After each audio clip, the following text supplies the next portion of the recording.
Hello and welcome to Main Street Matters by Heart on Main Street, the podcast that knows that first impressions make all the difference. I am your host, Patrick Keiser. I am so excited for this week. We have lots of great things on tap. The first being that on this upcoming Thursday, July 17th, is our Atlanta fundraiser. We are partnering with 9 showrooms throughout America's Mart in Atlanta for our One Day, One Heart event to help raise money for independent retailers that have been affected by natural disasters. So if you're going to the Gift and Home Trade Show in Atlanta this week, stop by any of these showrooms and ask how you can help.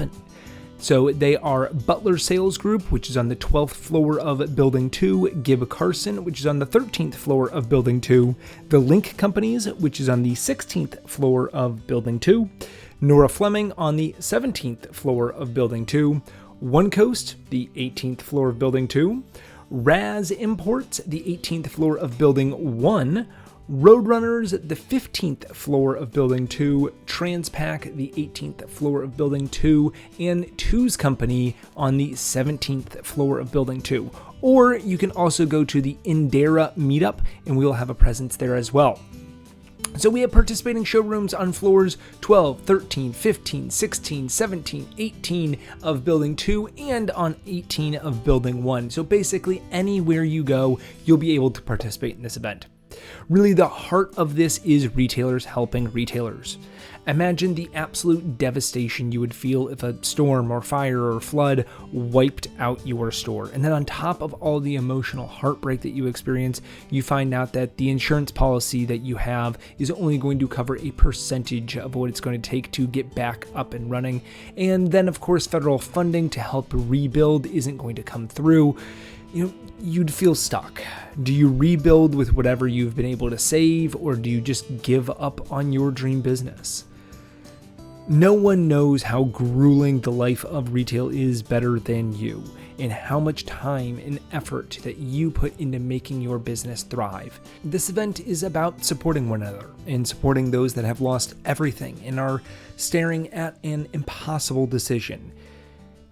And they're looking for a lifeline. And you can be that lifeline. I know a donation of $5 or $10 or even $100 does not seem like that much or that it will go that far, but it is an incredible amount for those in need. If you are not attending, you can still participate and donate. I've added a donation link to the episode description, so please consider helping out with this exceptionally worthy cause. So if you're coming to Atlanta, stop by one of our partner showrooms and look for me too. I'll be bopping around from showroom to showroom. I would love to meet you. I know at least one brand, Tidewater Sandals in the Gibb Carson showroom, is having a special incentive. If you come in, you try on a pair of their sandals, not only will you get a free pair of their limited edition Heart sandals, but they're also going to make a $25 donation to Heart on Main Street in your name. So win-win, you get some free sandals from Tidewater Sandals at the Gibb Carson showroom, and there's a donation to Heart on Main Street. So I hope to see you there. For today's episode, and actually for the next few weeks, I'm going to be trying something a little bit different. A few weeks ago, I mentioned that my absolute favorite book on retail is called Why We Buy by Paco Underhill, and I floated the idea of doing a little summer book club reading of this book. Well, I actually had some really good feedback about that idea, and so we're going to do it starting today, starting like right now. And I like the concept of this, so we're going to be trying it. I mentioned last week that the biggest buzzword in independent retail is the customer experience. Many retail thinkers and minds often position this as the one element that independent retailers have above all the big box stores, above the online chains, above everything else, is that you get to have a great customer experience. It is great to say that you can create a great customer experience, but how do you actually do that? Last week, I talked about using senses, but I realized there are a lot of great books and articles that talk about different types of experiences, if you know where they are and you have time to read them or time to watch the video about it. So I'm going to be doing that for you. I'm going to go find books that are specifically aimed at retailers discussing ways to improve aspects of their business. I'm going to read through these books, break down their key points into probably about 10 takeaways that you can apply into your stores. And I'll provide tips on how you can add more value to your business. I'm not necessarily going to go chronologically through the book. I'm going to jump around, pull certain themes out of the text, and I'd recommend that you read along and maybe you'll have your own themes of yourself that you find yourself. The very first book that we're going to start with is Why We Buy by Paco Underhill. I've gone through it. I've pulled out 10 different takeaways. And so this will really be broken into 10 segments for this book that we can all learn along the way. I'll be releasing these probably every week, so you'll have time to take in the information, maybe start implementing some things. I might do a couple per week if the mood really strikes me, because spending like 2.5 months on one book seems like a really long time, so I might be releasing these a little bit more often than our normal weekly cadence. So, are you ready? I hope so, because here we go. Our first takeaway in Why We Buy is about how the retail experience begins outside the store. Before the customers even get into your store, they're making impressions about the experience that they're going to have inside of it. In this episode, we're going to be talking about things that you can do to really create that experience outside of your store. The first point is that stores should have something to engage the customers outside. Again, the store experience begins outside the store. Even before customers step foot in the store, they are subconsciously making decisions about the store and thoughts about whether they want to go in and whether they want to make a purchase. Retailers should really focus on the external experience of their store, including elements that engage the senses. So going back to last week's episode, is there a way to stimulate your sight, smell, hearing, touch, or taste while people are still outside the store? Studies have shown, and since this is a big element in Why We Buy, there's going to be a whole nother episode dedicated to engaging the senses. However, studies have shown that people tend to buy more when their salivary glands are activated. So when you're smelling or tasting something, you're more likely to make a purchase. It might seem difficult to engage the senses outside of the store, but I'm sure you can think of examples of stores where they have music playing outside, and that can be an attractive feature to engage people and want to bring them in. It might also create a negative customer experience just based on you, where it might be overwhelming or something that you don't like. So really be conscious of what music you would want to play and have someone say, hey, what's going on there? I want to go in there. What about smells? Again, activating the salivary glands. Consider this. If there's a way to release a scent onto the sidewalk that attracts people and makes them curious about the store, that can help increase foot traffic. Now, certainly visually is probably the easiest to picture in your head. You want good window displays. We'll talk all about window displays here in just a second, but that's a big part of the outside experience that people have. Another point on the outside engagement is focusing on your signage and possibly additional signs. Typically, store signage is flat up against the building, displaying the store's name in the branded colors. But not all stores follow this model, and it might not be appropriate to do so based on your store's location and how people would approach and interact with the store. If someone is maybe walking across a parking lot and approaching your store face on, having that sign above the door is incredibly effective. People will notice it as they walk towards the store. But this setup in how customers approach a store is not universal. On a main street or a busy commercial street, most people aren't going to look up at the sign as they're walking by. They're not going to crane their neck to look straight up. So what is an alternative way to display signage that will attract attention and encourage people to notice your store and stop in other than that flat sign on the building?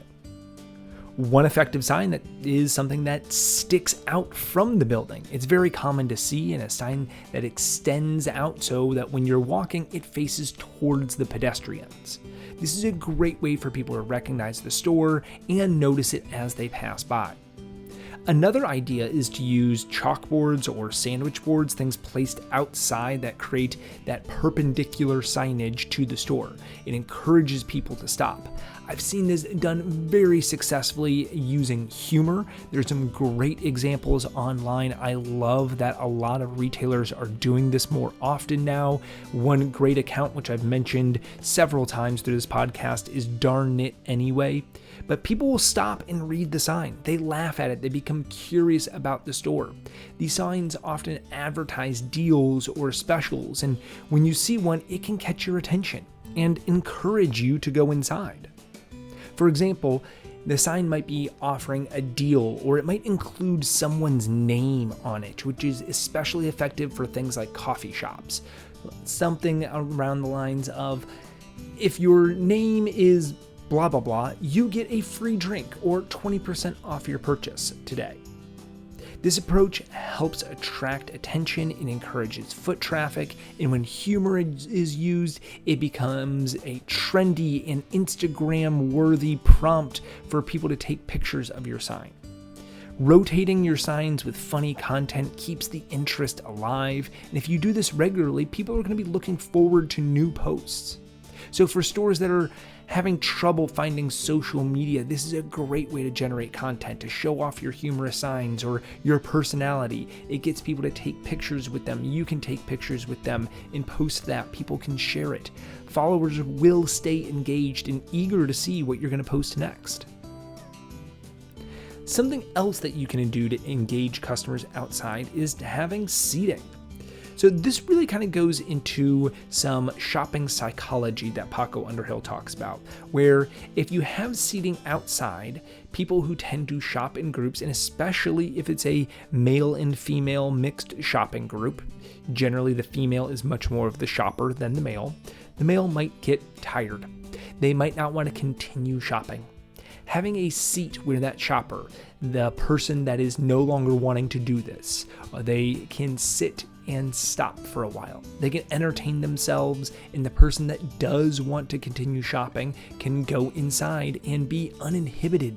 They're not going to be bothered. They're not going to be pestered about leaving. They're not going to feel pressure to hurry up and get out, or feel that their companion just doesn't want to do this anymore, which really breaks up the flow of the shopping environment. So having a seat outside is a great way to get people to come in. It can isolate the shopper versus the distraction and allow the person that wants to shop to be able to do so by themselves, and has a place for the non-shopper to be able to sit comfortably while that's going on. And then, of course, the biggest thing that you can do on the outside of your stores is window displays. Getting your windows right means so much. It shows that you care about your store, that you're paying attention to the details of the store. Window displays are the eyes of the store. They bring people in. They attract people like a magnet. So you're going to want to make sure that they are reflecting the current buying atmosphere. That can mean the season of the year. That can mean maybe a holiday that's going around, maybe even discounts or clearance if it's that time of year. What's going on in the atmosphere that you can display within your windows? And that's really, really important. If you have outdated windows, if you have things that are out of season, these are things that you need to think about changing, and it will attract more people. If you're walking by a store and you see something that's still in the window from 2 holidays ago, you're not likely to go in. Now, you might laugh at that, but I've seen it. I've seen it multiple times where there's things in the window that should have been taken out months ago. To me, that reads that these people obviously don't care about their store. They don't care about the outward-facing nature of the store. Maybe they're still selling products from those 2 holidays ago. Maybe it's not even relevant to the buyer anymore. Maybe they haven't even thought about it, but that's the way it looks to someone from the outside. A very interesting thing is that many times when we're setting up window displays, we have everything facing straight out by default. But by changing things to put it on a slight angle, so it faces the way that most customers approach your store, you can actually get a lot more interaction. It helps catch more people's eyes as they walk by. So just a small adjustment in the angle that it faces so that it faces more towards the customer's approach, making them more connected and more likely to pay attention. So take a look at your displays and consider, instead of having everything facing straight out, angling it slightly so that when people walk by, they almost make eye contact with the mannequin. This creates a much more successful window than one where everything is facing straight forward. And if you're wondering which way people generally approach your store from, research from Why We Buy shows that it's usually coming from the left. The next point that Underhill has about window displays is having retailers look at what they include in the display, and maybe editing some things down. Often with retail windows, there is this tendency to want to put together this great big display with 40 items and really have this eye-catching device. And 40 items can be fine, but sometimes 5 really well merchandised items can be a whole lot better. Again, think about this from the customer's perspective. If they're walking by the window, and they're walking fairly quickly as people do, there's a lot of small items. It's going to be hard to see and hard to distinguish and hard to know what you have in your store that they might want to stop in and look for. But a few large items that are really well done can get the point across just as well and be easier for the customer to see, understand, and decide whether they want to stop in and shop. So look for areas where you can maybe edit your windows, cut some things down, maybe do a little bit more with less within that window display. And then finally, the last point on window displays is that window displays should be changed frequently. This goes back to my point before of not having older merchandise and connecting to something that's upcoming rather than something that has passed. But consider the current shopping climate in upcoming holidays. You can really update them monthly, even though many retailers hesitate because it requires time and effort. And sometimes the windows are difficult to access, and that makes the process seem like this big whole ordeal. However, more frequent updates attract more people, and they'll think that there's new product inside and become curious about what's going on in the store. Paco Underhill recommends changing your windows based on your customer frequency. If your average customer visits your store every 2 weeks, then you should be updating your displays accordingly. And this might seem like a lot. I know it does to me, and your average customer might not be coming in every 2 weeks. But his point is that if every time your customer comes in, the windows are different, there's something else featured there, then they're going to be looking at your store differently every single time. They might buy something or notice something that they hadn't the last time they were in. And that is what will increase more customers, that will increase their spend within your store, that will get them to be coming back more and more often because they'll think that there's more different things in your store. So our first element of our first book club from Why We Buy is that as a business owner, it's important to analyze the outside of your retail store and understand that the store experience starts before anyone even ever sets foot within your store, that they're having an experience there, they're understanding things about your store before they've even walked in. So analyze, could maybe your signage be improved? What about your window displays? Can you alter the angle on how items are shown or swap out products more often? Does the window look the same as when a customer last visited? What does the storefront communicate to the shopper walking by? Where are there opportunities to engage your customers before they even step inside your store? Remember, the retail experience begins outside. It's not just about what's inside, but also how do you attract people to come in. So how can the outside of your store be made more appealing to more customers? And how do you make that an experience of itself? So that's my challenge for you this week. Look at the outside of your store with completely fresh eyes. What do you want to see from your store? What can create a greater experience that will help get more foot traffic, that will attract more people to come inside? Until next week, stay safe, shop local, and keep your heart on Main Street. This episode was written, produced, researched, and edited by me, Patrick Keiser, with a very special thanks to Paco Underhill, the author of Why We Buy. For more information about Heart on Main Street, you can visit www.heartonmainstreet.org. Thanks. Bye.